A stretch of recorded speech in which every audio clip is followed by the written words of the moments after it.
Kate Milley est une auteure originale, personne ne le contestera. On l'avait déjà remarqué avec son premier livre, publié chez Chloé Délices, Une belle époque. Depuis, elle a changé d'éditeur. Elle publie désormais chez 180 degrés éditions, sans doute mieux distribuée, et continue à écrire des polars, mais pas seulement pour raconter l'histoire d'un meurtre, mais également pour nous apprendre quelque chose. Alors pour ce faire, elle a créé une héroïne, Marie, qui se promène dans ses polars, mais ici il faut écrire polar P-O-L-A-R-T-S, et découvre en même temps que nous et le serial killer et un environnement architectural propre à Bruxelles. Attention, l'action se passe bien à notre époque, mais trouve sa justification dans le passé. C'est très enrichissant, on s'amuse et on se cultive. Dans Noire Jonction, donc son dernier ouvrage, on profite du 60e anniversaire de l'inauguration de la jonction Nord-Midi qui relie les deux gares du même nom à Bruxelles pour découvrir une abomination.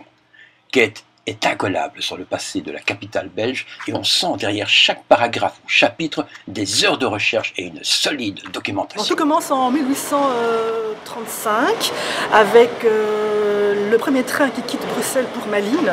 La première gare se trouvait à l'Allée Verte, c'est une petite baraque en bois. Le succès est monumental, on décide de créer une grande gare sur la place Rogier. Donc la première gare du Nord en fait se trouve sur la place Rogier. On l'a appelée la gare du jardin botanique parce que le jardin était à côté. Voilà. Et alors donc cette gare, c'est vraiment la grande gare bruxelloise qui dessert le nord de la ville. On construit très vite la gare du Midi, donc ici à la place de la Constitution. Donc deux gares majestueuses, monumentales. Comme les gares à Paris en fait, gare du Nord, gare de l'Est, gare Saint-Lazare. Les Parisiens ont gardé leur patrimoine. Anvers a gardé sa superbe gare extraordinaire. Ici à Bruxelles, au nom de la jonction, on a tout détruit. Et comme tu dis, le souvenir des gares a disparu. Et ça, c'est ça qui est atroce. Il ne reste rien. Pourquoi? Parce que les gens ne s'intéressaient pas? Je sais pas. On ne sait pas. Et alors le problème, c'était de relier la gare du Midi à la gare du Nord. Tout à fait. Donc cette gare du Midi, cette gare du Nord, c'était des gares en cul-de-sac, comme à Paris, la gare du Nord. On débarque. Alors si on veut continuer son voyage plus au nord, il faut traverser la ville en calèche, ainsi de suite. Maintenant, quand on va à Paris, quand on doit changer de gare, on prend un taxi ou on prend le métro. Ça pose problème. Et alors on rêve de modernité et on rêve déjà en 1840, on rêve de la jonction. Donc tu vois, le pays naît en 1830, 1835, début de l'histoire du chemin de fer en Belgique, 1840, on pense à la jonction Nord-Midi. Et on mettra presque 70 ans pour la... Alors ça c'est vraiment terrifiant aussi, donc on imagine plein de choses, passer sous la Seine, machin, ainsi de suite, contourner la ville.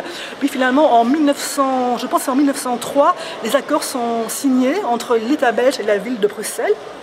On signe l'accord, la jonction va exister, les plans sont là. Le temps d'exproprier, de raser, de démolir, de saccager la ville, parce que des milliers d'habitations ont été rasées, des quartiers entiers ont disparu. On est en 1910. En 1910, début des travaux. Bon, puisque le roman de Kate, Noire Jonction, se passe sur cette fameuse jonction qui relie la gare du Midi à la gare du Nord, on s'est dit qu'on allait la faire. Avec le train, bien sûr. Donc une dizaine de minutes sur 3 km. Et vous allez voir que ce ne fut pas très simple. Car partout, il y a le bruit des trains, les annonces dans les haut-parleurs, les chariots qui passent en faisant crisser leurs roulettes. Bref, rien que des problèmes techniques. Mais vous nous connaissez. Il en faut beaucoup plus pour nous arrêter.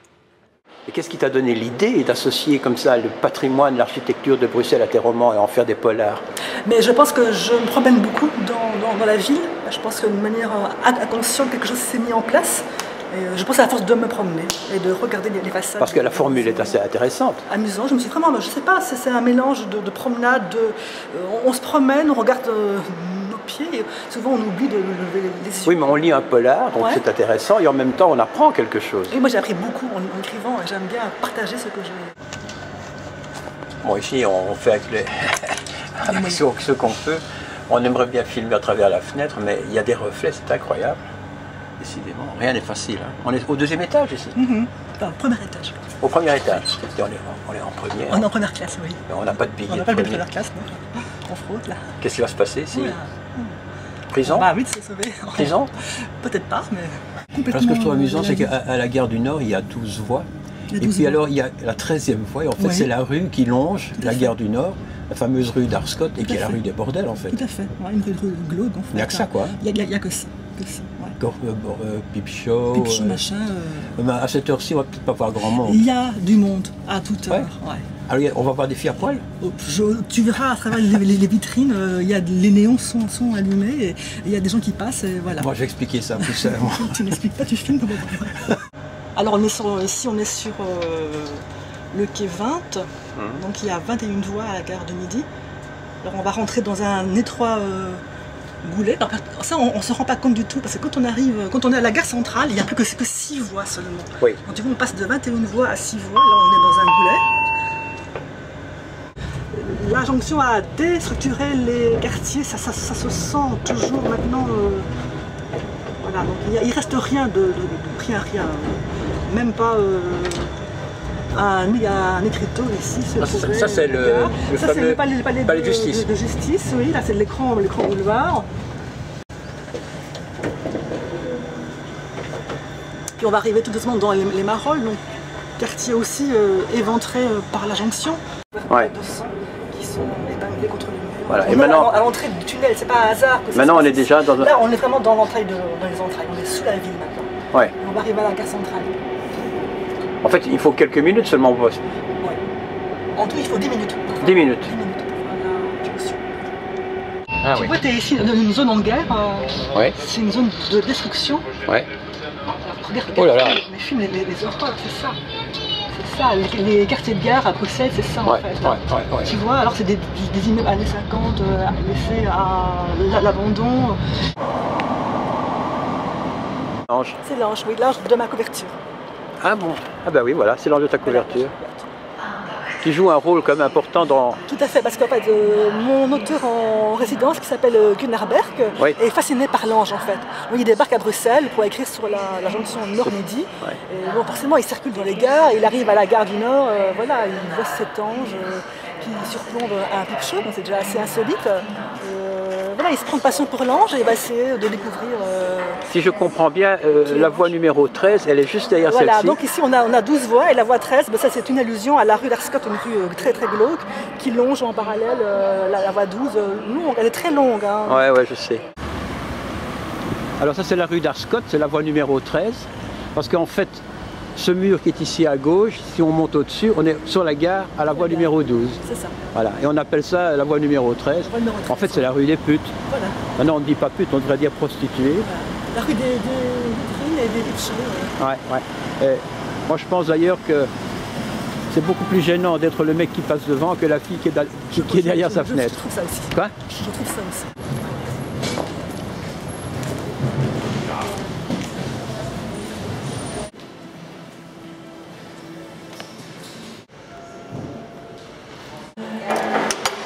Bon, ici on est à l'hôtel Métropole, c'est le must à Bruxelles. C'est quoi en fait l'hôtel Métropole?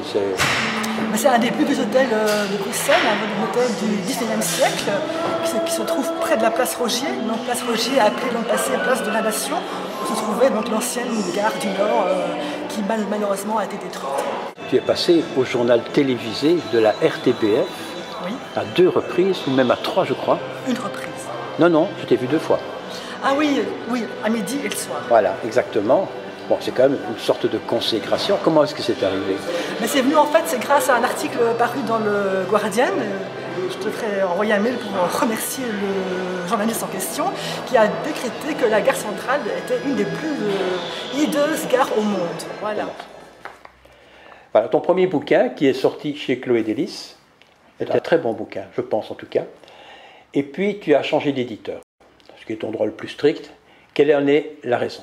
C'est en fait mon deuxième livre qui s'appelle L'assassin aime l'art déco. C'est un roman qui met en scène le patrimoine bruxellois en scène.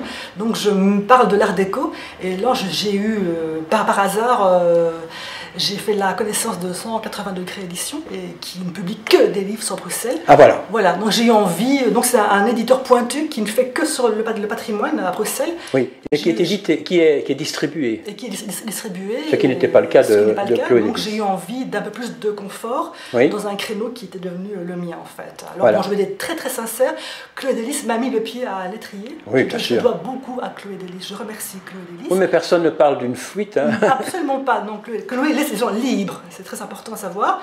Et c'est pas parce qu'on a quitté Chloé qu'on ne revient pas chez Tout à fait. Chloé. Voilà. Ouais. Bon, quand on était dans le tram, dans le train, quand on se promène dans Bruxelles, on parle évidemment littérature, édition. Qu'est-ce que tu penses du monde de l'édition en Belgique? Parce que tu commences à être un petit peu impliqué là-dedans. C'est un monde étrange, barbare, très dur. Voilà. Le fric? Je ne sais pas. Je ne suis pas à l'aise dans ce milieu-là, mais bon, tant pis, j'y suis. C'est un milieu où il y a beaucoup de faillites et... C'est un milieu que je ne comprends pas, voilà, c'est tout. Mais pour l'instant, tu n'es pas de nouveau une rate de bibliothèque à chercher, à te documenter, tu es dans le vide pour l'instant. Absolument. C'est la page blanche, tout à fait. Dans son horreur. Voilà. Donc même pas un mot. Rien. Même pas il était une fois où il y a... Absolument pas. Donc tu n'as aucune idée de il ce n'y a que... même pas de page blanche, le cahier est fermé même. Le cahier est fermé. Le cahier est fermé. Mais tu vas continuer à écrire quand même. Je ne sais pas. Tu ne sais pas? Je ne sais pas.